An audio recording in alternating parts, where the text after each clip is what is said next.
I sent out this piece in English to a few Armenian outlets, and they refused to publish it. They said this is not a good moment to publish this, Vahram, because it could send the wrong signal to the people, and it could be interpreted wrongly, and they may attack you, saying, Vahram, how can you ask this question in this great moment of celebration of the nation? I think there is no disagreement when it comes to the question that Armenia's political elite at that time largely downplayed the potential of Turkey's involvement. They were sure that it's not going to happen.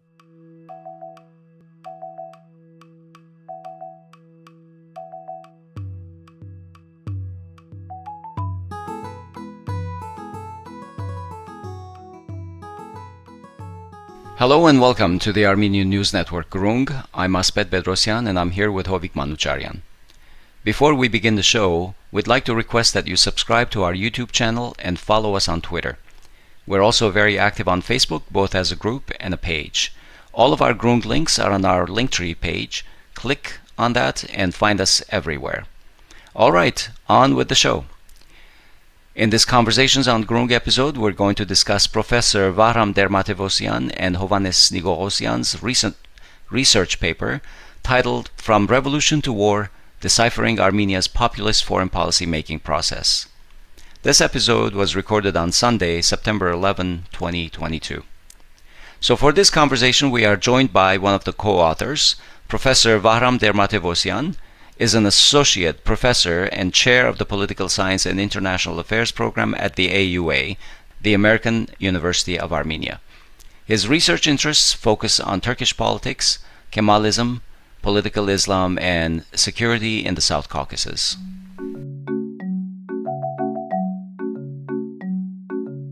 Hello and welcome, Professor Ter-Matevosyan.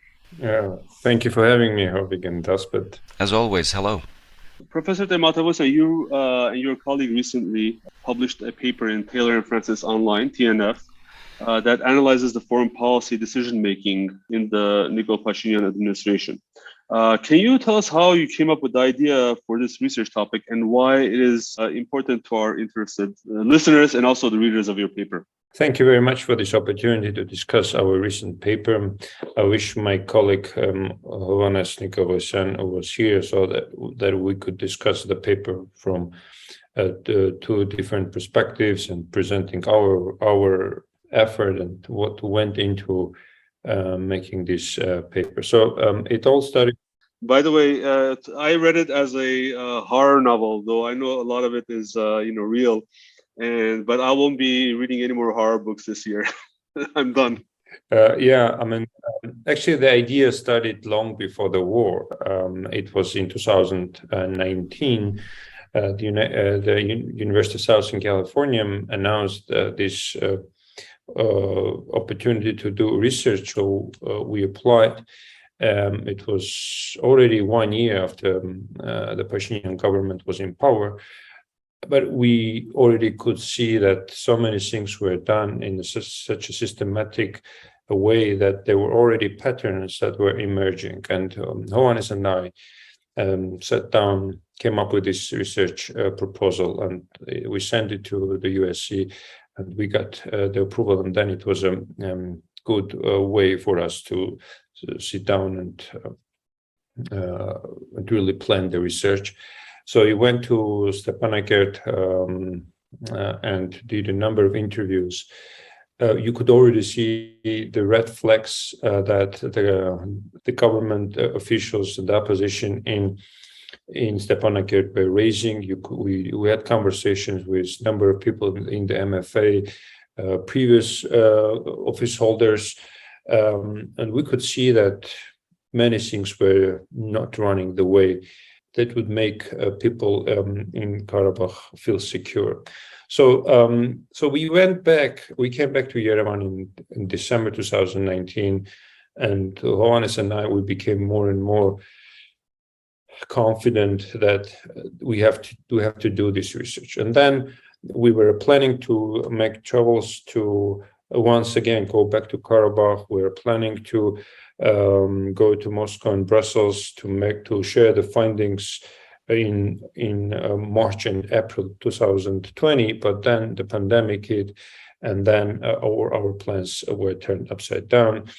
So what we had to do, just go on with our research and keep adding more material, more information that was coming out of foreign policy decisions of the Pashinyan government.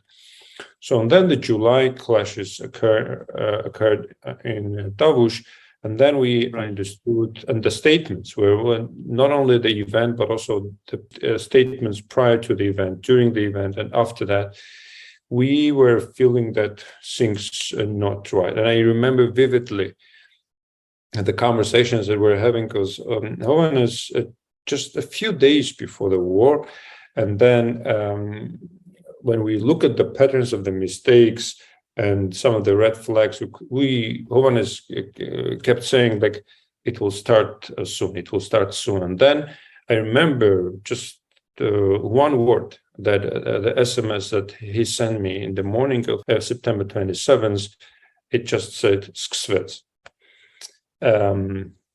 It began. So yeah, I mean, there was no need to clarify what began and what has begun. I mean, it was all clear, and so we were trying to get it. Understandably, during the war, everything was put aside. We tried to be as helpful during the war as possible, but then we never left aside the idea of writing this paper and get it published. So yeah, and it was rather painful journey for us as citizens, as scholars, to document and to interpret some of the systemic errors that we were able to identify and write down. So having described all these, we decided then to go ahead and publish in one of the leading outlets in our field. Yes, the paper is now out. In fact, the level of detail in this paper reminds us that Armenia never has set up a commission to analyze the 44-day war and its outcome. I mean, what it currently has in the parliament doesn't seem to come close. But could your research be rolled into such an analytical review of a commission's work? And have you been contacted by the current members of the Defense and Security Committee in the Armenian National Assembly for your input? No, the paper came out quite recently, and so just 2 weeks, I guess, as of now. I guess it's too early, but if there will be any interest on the side of the committee that was formed to examine the war, we'll be more than glad to help them, although I think the level of information we possess doesn't even come closer to the kind of information that they will be having in their possession. Having said that, I think there were also some other efforts before us to put together, to contextualize some of the errors and mistakes of the government, not only Pashinyan's government, but also the previous governments, trying to put into their mistakes into a greater perspective, try to see some trajectories. And I think, yes, there is a great deal to learn from the past mistakes. And one thing that we don't do is to learn from our mistakes and try to institutionalize and try to come up with strategies in order to eliminate even the distant possibility of repeating the same mistakes. But yes, this is where we are now. Vahram, you summarize Pashinyan's administration to date into 3 distinct phases. You call them euphoria, down to earth, and recipe for disaster. Can you summarize these categories, the turning points, and why? Yeah. So when we were trying to understand the 26 months of government of Pashinyan's government, all the way up to September 27th, we had to come up with some analytical tools that could somehow also help us as scholars to contextualize the maturity phase of the government of Pashinyan. So, and then we came up with this idea that, yes, the first period was the euphoria phase. I mean, it was all about Pashinyan, the praising of Pashinyan and his government. Continued all the way in 2018. He was welcomed in most of the corridors. The people were praising him. The people were hopeful that he could turn things upside down. But it was a stage of euphoria. And I remember in April 2018, when I wrote such an opinion piece titled, "What if Pashinyan becomes Armenia's prime minister? Who is going to be in his team?" I sent out this piece in English to a few Armenian outlets, and they refused to publish it. They said, "This is not a good moment to publish this, Vahram, because it could send the wrong signal to the people, and it could be interpreted wrongly, and they may attack you, saying, Vahram, how can you ask this question in this great moment of celebration of the nation?" And then we come to the December elections, 2018, and then after the elections, so he gets a sense that, okay, this euphoric phase is now behind. Now he has a new mandate. He has to get down to business. And then, of course, the real politics started with lots of geopolitical interest involved, lots of visits on his side. On many foreign dignitaries also came to Armenia. And then you could feel that he was immersed into the foreign policy agenda of Armenia without much input from those stakeholders that traditionally had shaped the foreign policy of Armenia for the last 20, 30 years. And so his anti-establishment agenda was also with strong components of undermining anything that had to do with the previous regime, came to sort of undermine some of the policy initiatives that he was hoping could go through and gain the public support. So he was very much interested in having the public approval first, and rather than rationality and efficiency in his foreign policy decision makings. So unfortunately, in mid-2019, we could see that these were becoming more and more systematic, repetitive, these mistakes, recalling some of the ambassadors, some of the signals that Yerevan sent to Moscow and to Brussels, to Washington, and to Tehran. There were these capitals. It required some time to understand and analyze because they were rather different from the previous governments. And then his negotiations with Aliyev, they were done in a pattern and in a format that were quite different from what the OSCE Minsk group used to be present to observe, and what even Aliyev had to observe. So Aliyev, of course, what he had to do, he had to hijack this opportunity, try to explore this, and he was waiting for the opportune moment to really turn the whole discussion upside down.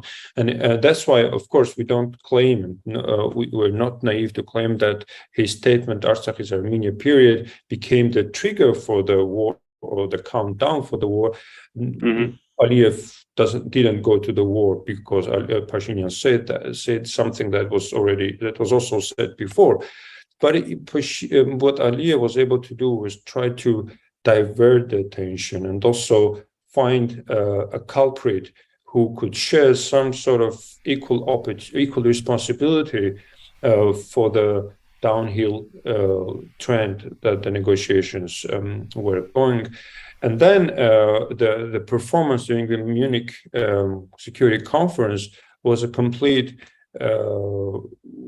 blow to the negotiations, because it just showed how unprepared the two leaders were at the face of negotiation. So the last phase, that's why we wrote the Recipe for Disaster, because it was we could observe that things were going from bad to worse with every day, with every month.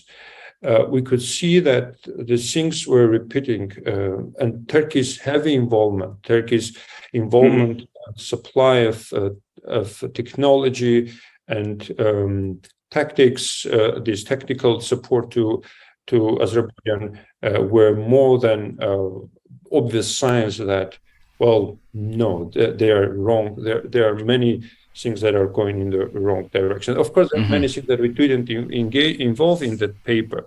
For instance, in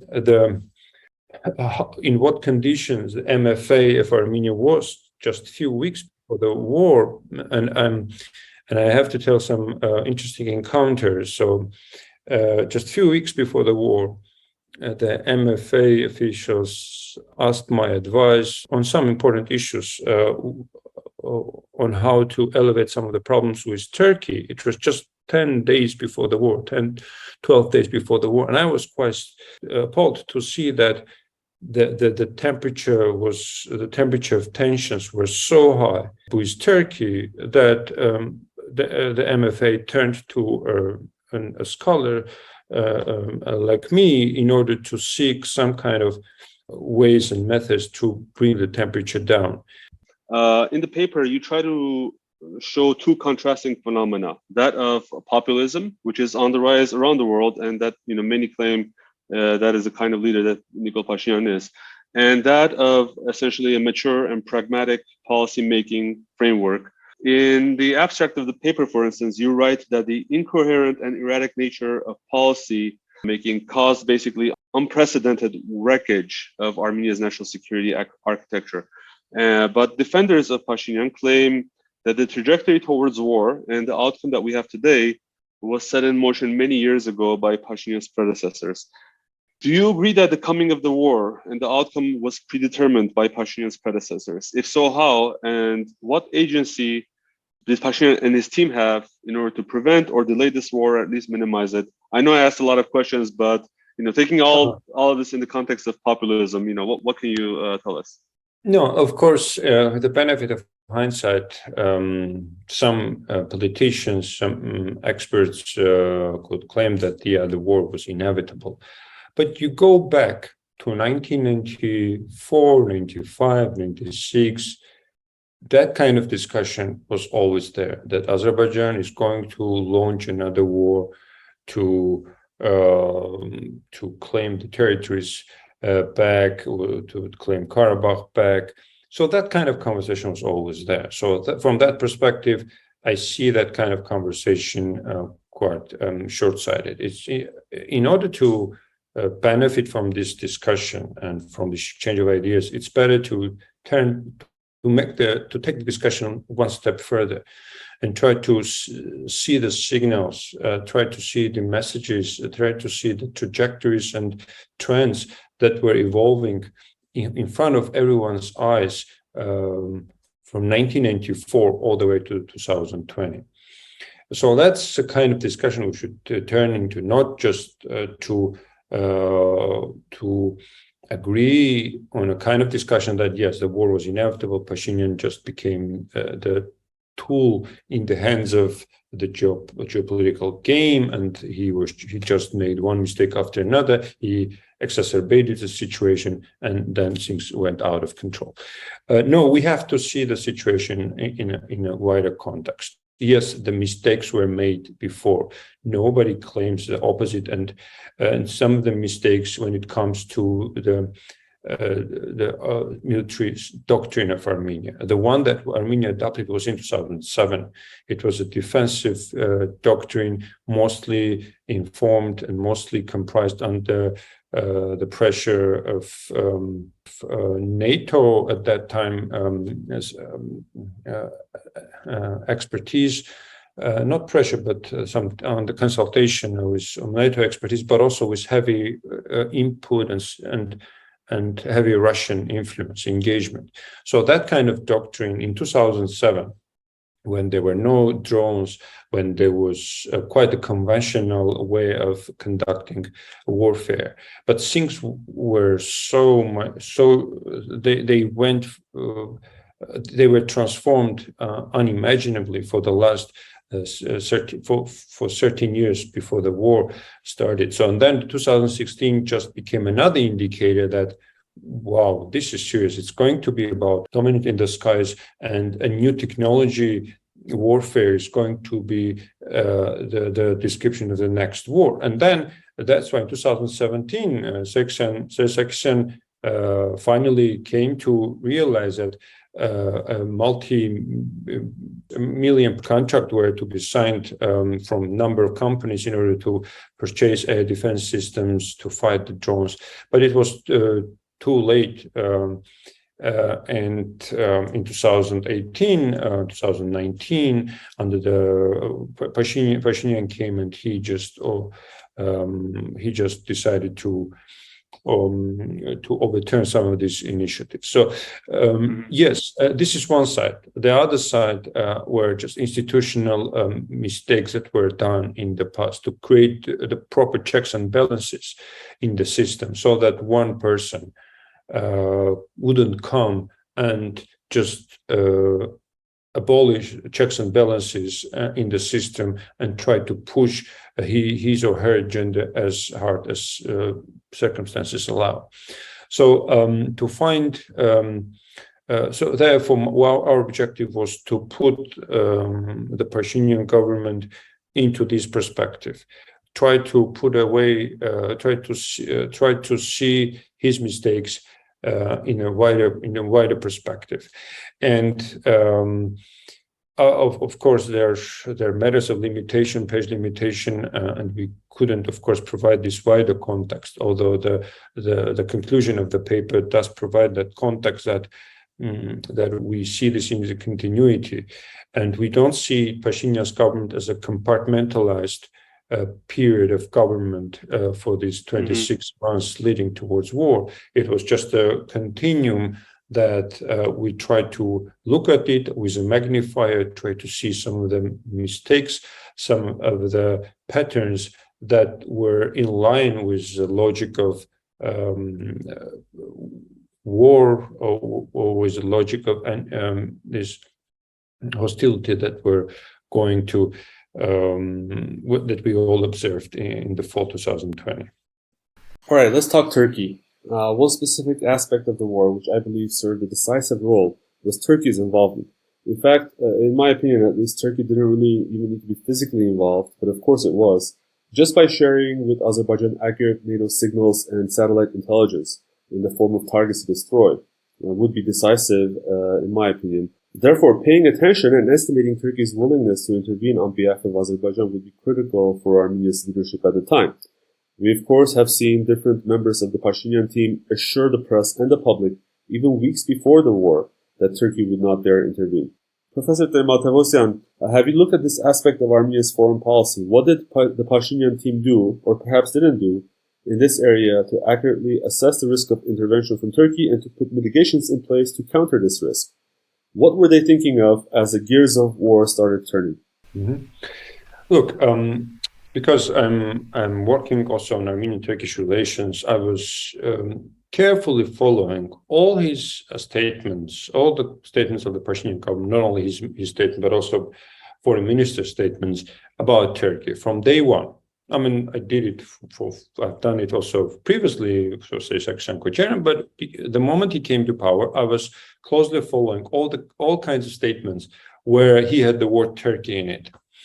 And of course, the initial he never diverted from the age-old political position of Armenia's government that Armenia wants to normalize relations without any preconditions along these lines. But in 2019, when he was visiting the United States, he went to Columbia, he went to the UN and at Columbia University. He made a number of statements, and also in LA, basically sending inconsistent messages to Turkey.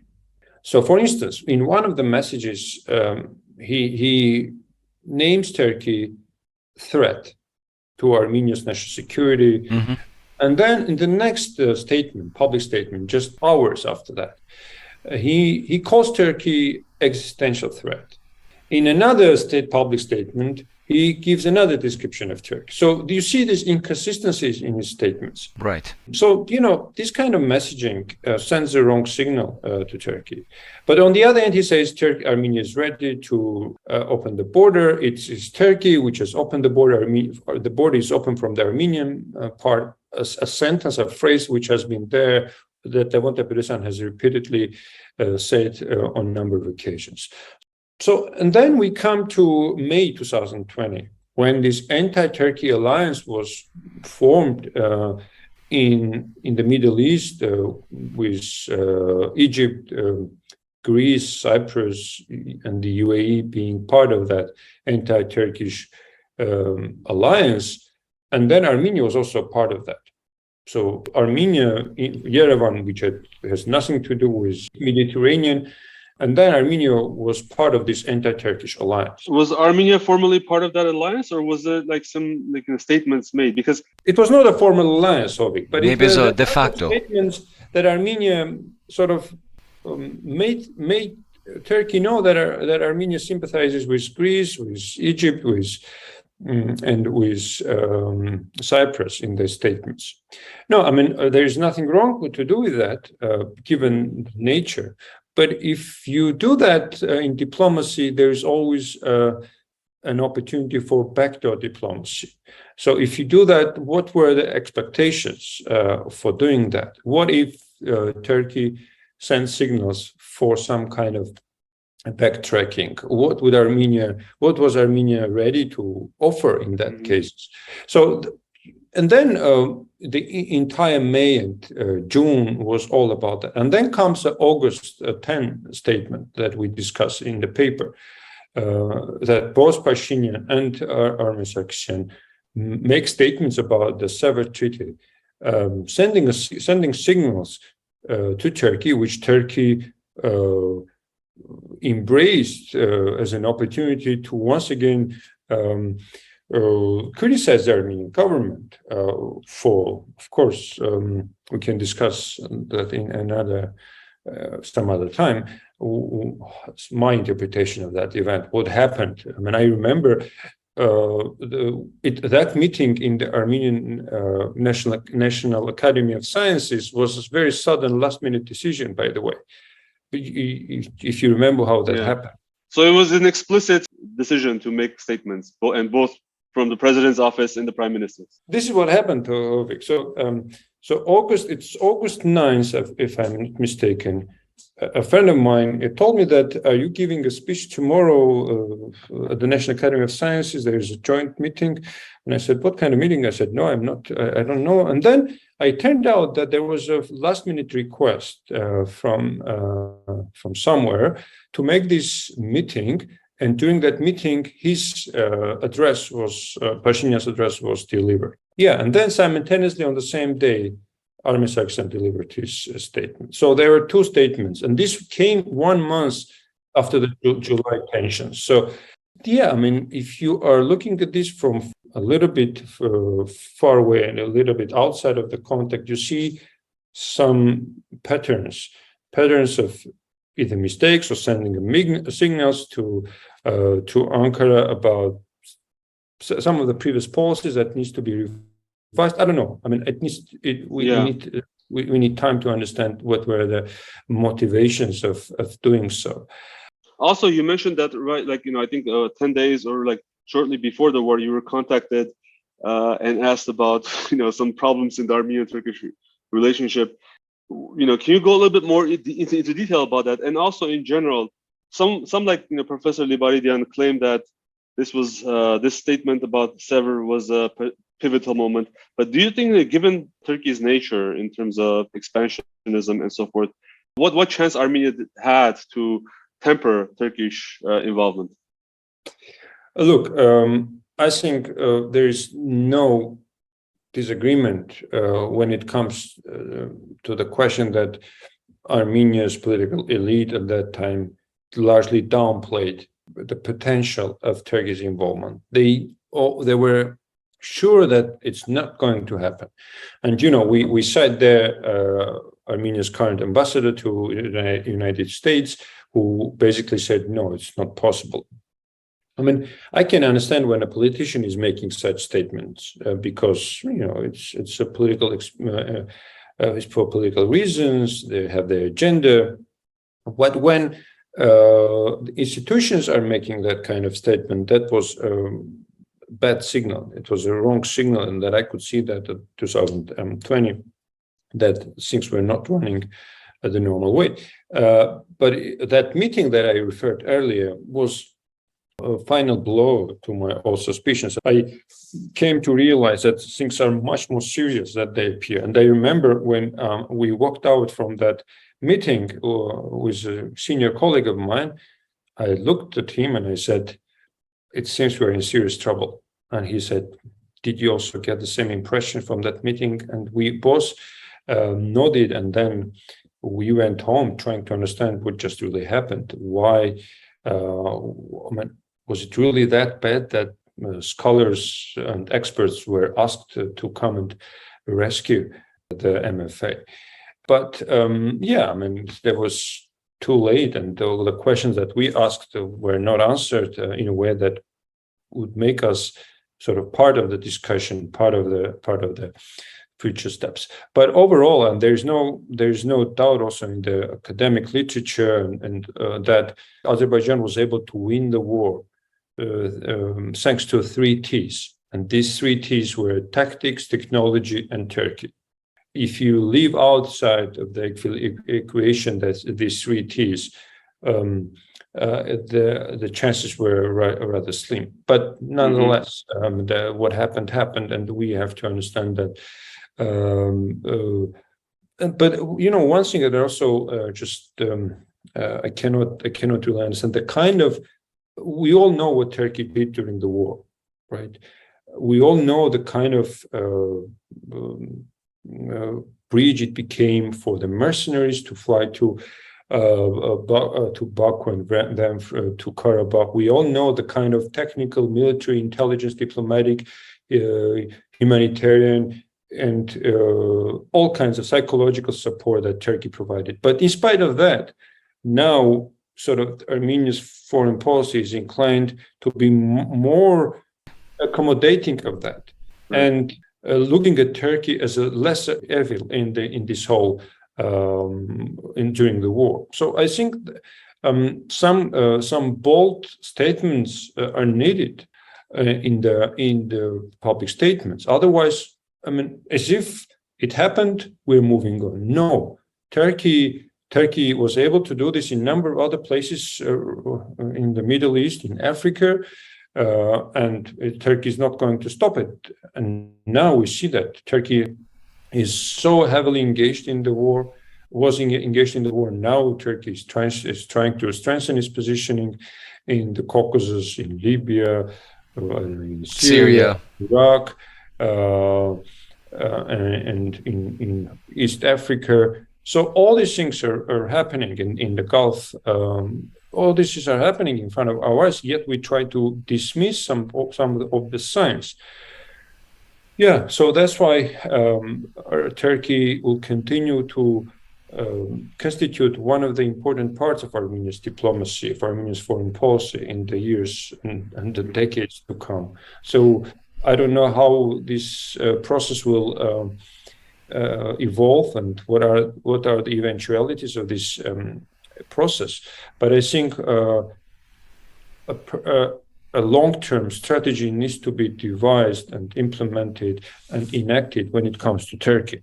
I just want to mention that the conversation about the degradation of institutions like the MFA is a whole conversation of its own that I find fascinating, and maybe we should think about as a future conversation for us. Yeah, hopefully maybe we can invite Hovhannes. Not only the MFA aspect, I guess there needs to be an honest discussion about Armenia's institutions. Because one of the things, I mean, we all talk a lot about the war about two things: education and institutions.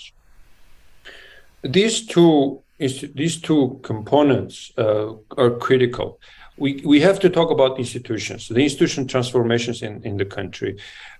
How much do people are paid in these ministries? How much money what's the salary of Armenia's diplomats?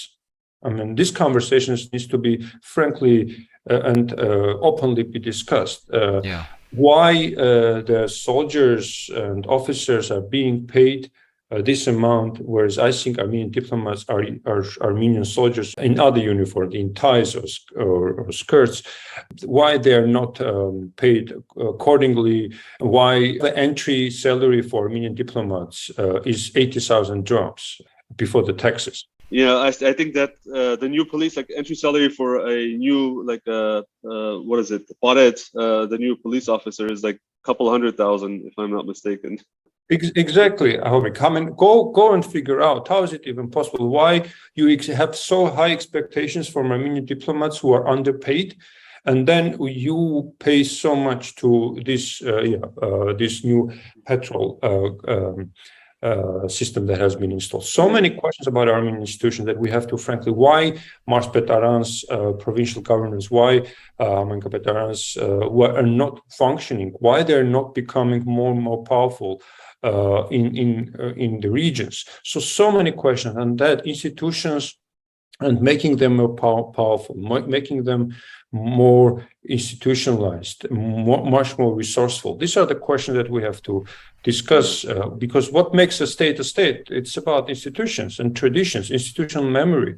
These are all components of any state to become a state, and decision-making, and this decision-making circle that the idea is born, and from the idea is born to the implementation and evaluation phase.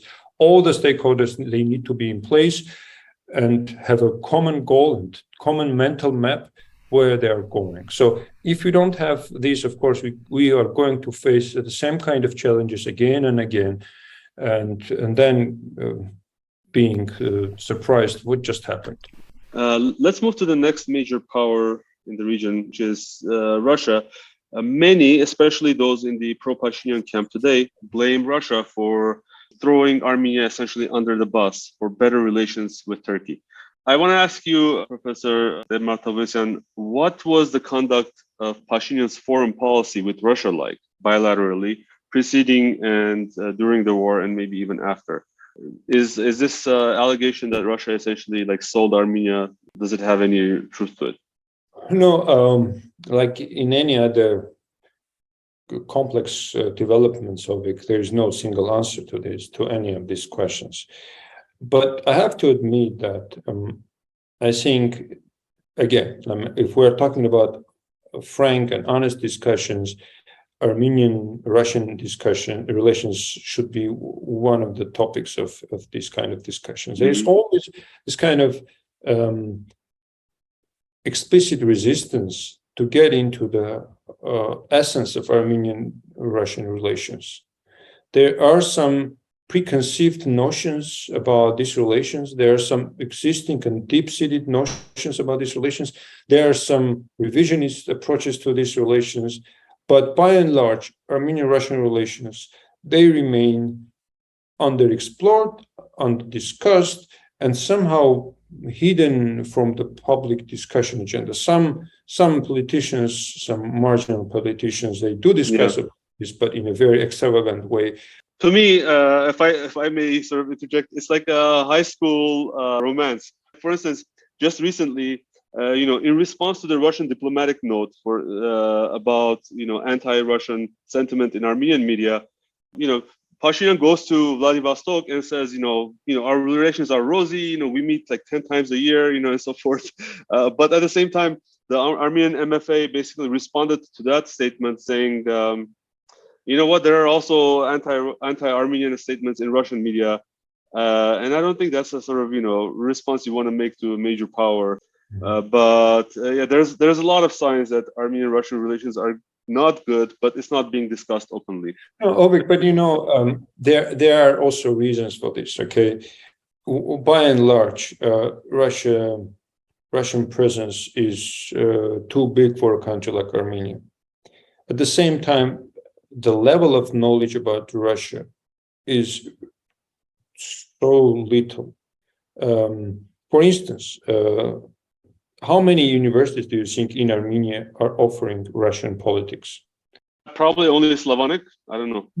Guess what? Even Slavonic doesn't offer that. Only last year, the American University of Armenia started to offer a Russian politics course. Wow. Yeah. So how about that? Really, I mean, these are some indications that we, as a country, as a nation, as an educational institution, our knowledge of Russia is limited to Putin and Putin's interpretations of Putin's mind and deeds and ideas and notions and statements.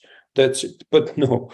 For instance, one of the issues with Russia that I guess needs to be, of course, academically discussed and analyzed and examined is a question of socialization of elites among Armenia's new elite, I mean, post-2018 elite, and Russia's elite, security, military, defense, and foreign policy elites. This is an important question because Russia is a very complex country, and there are many stakeholders, business and energy and military security. For all of them have their own stakes, and my biggest question is what job has been done on the part of Armenia's government and its different members to reach out to the Russian elite. And by saying elite in Russia, I meant all the above mentioned stakeholders. This elite socialization is an important question, and I hope one day there will be an honest discussion about this also in Armenia. So that's why Russia, our understanding of Russia needs to be revised completely. A discussion should be held in Armenia about Russia, Russia's history with Russia, and the future of Armenia-Russia relations, not in a bravado sense, not that praising each other, how lovely we are, what a wonderful history we had together. No, but answering some of the basic elementary questions about each other and where do we see in 2020, 2025, 2050, 2070, and so on and so forth. And these conversations are missing in our country, and this is very bad because we are not addressing the elephant in the room. So what happens is that we're not discussing frankly, Armenia-Russia relations. We're not raising some important questions with Russia, so the Russian public opinion is largely uninformed about Armenia and Armenia's needs, and it happens at the expense of expansion of Azerbaijani influence in Russia. At the same time, we are not discussing we don't have a clear strategy about Turkey, and then the Karabakh question is basically now, I don't know what's going to happen to that question. So this lack of understanding that you were talking about on the part of either our people or perhaps our elite of Russian interests, would you attribute that to a lack of resources, funding, or education? What is the primary source of this gap in our society? What if all the mentioned factors as well? All these mentioned factors that you mentioned. You know what? Another interesting thing. For instance, in Armenia, like if you go to Washington, if you're interested in politics, there is no shortage of events. You go from one think tank to another. There are always events back to back.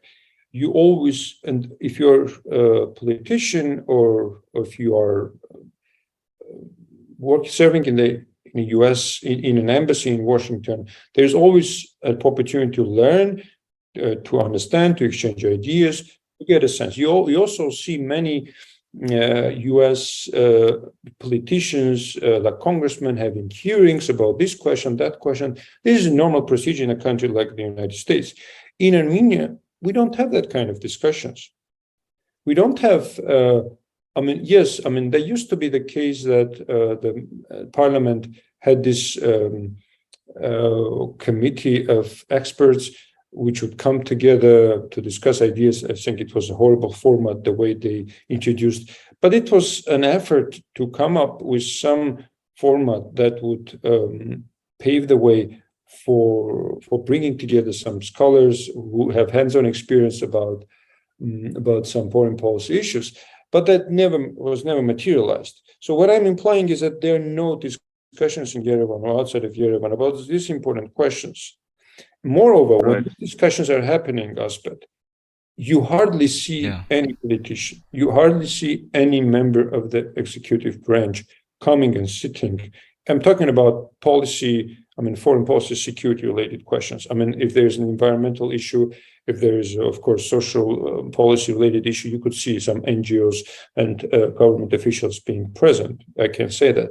But when it comes to these foreign policy, security-related questions, there's this reluctance to be present to the discussions. For instance, there's a conference about, let's say, Armenia's foreign policy, or let's say in 2019, we had a big conference at AUA about 1 year of Armenia's power change. Not a single deputy was present. So this speaks volumes about, and this was, I'm not saying that before all the government officials were being present. No, it has been there for many years.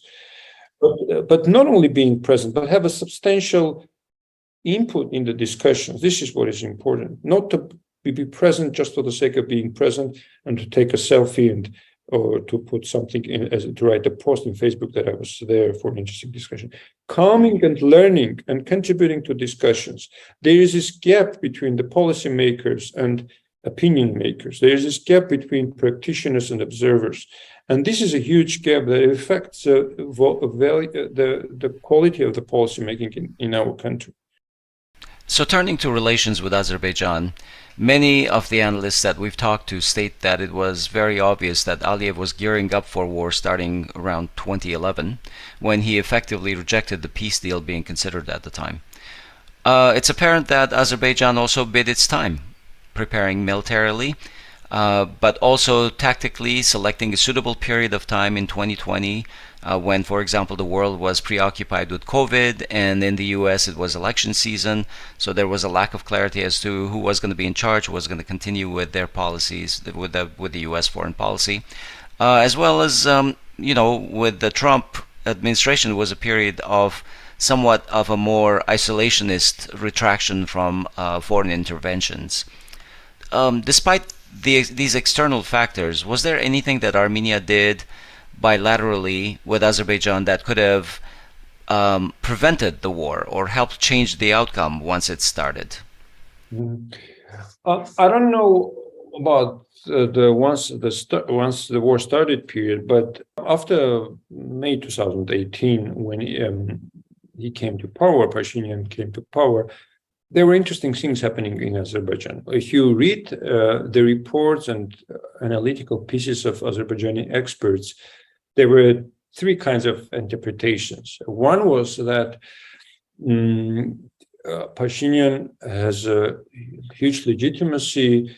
It will be easier for him to have any bold, to come up with bold solutions because he has a public legitimacy. The other interpretation was along the following lines, that it's wrong to come up with any initiatives to start a war because the Armenian nation is so consolidated now. There are no fractions inside. There are high emotions, and it's a wrong idea to initiate anything. But what they did, and was very little discussed in Armenia, they advanced their positions in Nakhichevan. And as a result, they took control of strategically important heights, which improved the tactical operation positions in Nakhichevan. And the territory that they controlled, some areas it was a neutral territory, some areas they advanced at the expense of some, let's say, disputed areas. But overall, I think Armenia's approach was the following. So once it got settled in this euphoric phase, there was also these peace initiatives, that many members of the government, even the wife of the prime minister, have initiated. You remember that she invited Azerbaijan's vice president to come to Shushi to have tea. She did. Also, and then she advocated making jewelry out of bullets. Exactly. Yeah. This peace idea of peace and was there. I mean, it never abandoned. This kind of signals, of course, Azerbaijan had two ways of answering them. The one was, yes, I mean, let's sit down, open these channels of communication. Another thing that happened was when 3 reporters from Armenia went to Baku and 3 reporters from Azerbaijan came to Karabakh and Yerevan, there was another confidence-building measure. But you could see that Azerbaijan was not really interested in these discussions, because Azerbaijan has raised its bar so high that it wanted just to find the opportune moment to solve this problem and try to see, I mean, once and for all, according to them, they think that they've solved the problem. And then, yeah, if you look at the trajectory, I mean, that's why the Munich conference, security conference in February, showed the huge gap that is there. I mean, the way Aliyev and Mamedzarov treating Pashinyan as a head of government, as a person who was resenting, it was painful to see. As a citizen of Armenia, it was painful to see how unprofessional Aliyev and Mamedzarov were when dealing with Pashinyan. They were making the old kind of this eye contacts between Aliyev and Mamedzarov, ridiculing him, right? Mm-hmm. I mean, so unprofessional on their side. But on the other hand, it showed a complete lack of respect. Yes, complete. That's better way to put it. A complete lack of respect towards. But these processes showed, yes, there is a serious lack of confidence. Yeah, you can create confidence on the societal level, but you need to create this confidence, mutual confidence on the leaders' level. That because ultimately they are the ones who are going to agree on how to move forward. Mm-hmm. Yeah. Among the things that you mentioned that sort of happened, I wanted to also touch upon the incident in the Dushanbe elevator, which you also talk about in your paper.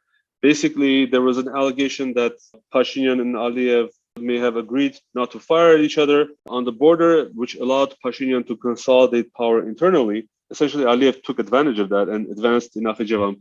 But also, ever since that, it seems like that opportunity of not firing each other, not creating tensions on border, was used to build this immense consolidation of power that Pashinyan had. I just want to highlight some points. For instance, the December parliamentary elections, criminal cases against opposition members, jailing them, like Manvel Grigoryan, Kocharyan. There was a constitutional court, some would say coup, where several members were removed.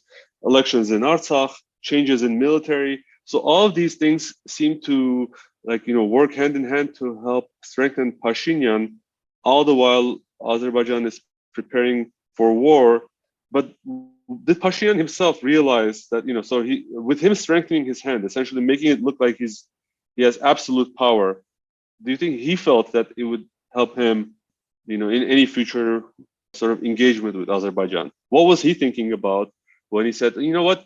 I would say normally, maybe because I'm not decisive, but if I was a leader, I would say, let me leave some opposition here and there so that then, I could leave room for disagreements in my negotiations with Azerbaijan. But it's basically, he said, I'm going to take all the cards, I'm going to take all the chips, and I'm going to play with them, and I'm going to win.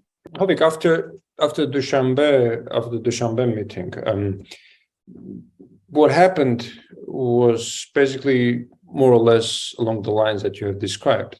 On the one hand, yes, Azerbaijan bought time and in order to divert the attention and built new fortifications to try new techniques and tactics. But on the Armenian side, you rightly mentioned, and they established this phone line between Yerevan and Baku, which was confidential, and it was something that was present also in the 1990s. Yes, this was also another indication that if Aliyev was using this as a way to consolidate, not to consolidate his power, but to strengthen the position of Azerbaijan, to fortify the positions, and to use the time for its own advantage.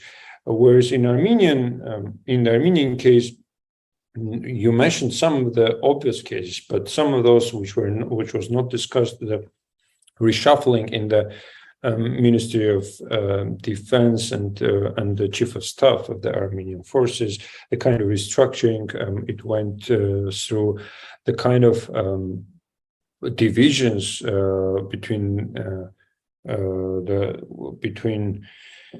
Karabakh and Armenia that was also becoming deeper and deeper with statements. Some of those statements undermining the importance of the Karabakh war in the 1990s and victory of Karabakh in the Karabakh war. Some of these statements, they were piled on one another, and then they eventually left the area wide open for any adversary to enter into it, to exploit it, and to leave to cause damage to Armenia's national security. Because national security threat assessments, all these academically, they have academic definitions, and definitions imply that in order for any risk to become a threat, you need to explore the vulnerabilities. And the vulnerabilities were these vulnerabilities that I've just mentioned.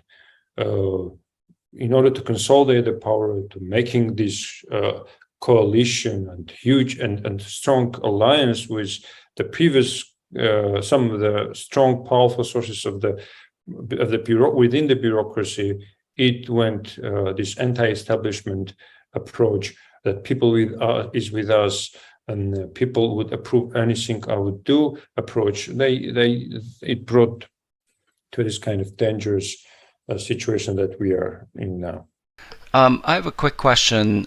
Maybe it crosses both of those contexts. How would you assess the significance of Aliyev changing foreign ministers from Mamedyarov to Bayramov a little before the war? What was that accomplishing for Aliyev and Azerbaijan at that time? Yeah, I think right after the July clashes, I did discuss exactly that question, Aspat, in one of my pieces for the EVN report.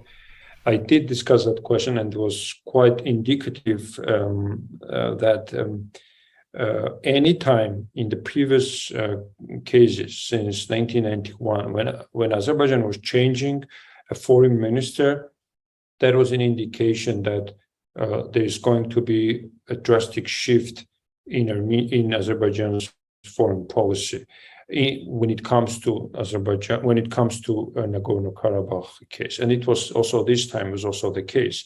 For instance, in the past, whenever there was a change in Azerbaijan's foreign ministry, it signaled a change also in the negotiation format, but also negotiation involvement of Azerbaijan, the agenda that Azerbaijan was changing in the negotiations. But this time, Aliyev was becoming less and less satisfied with Mamedyarov in terms of delivering, in terms of preparing the Azerbaijan's partners for the incoming war. And he needed, of course, a new person who would follow his instructions.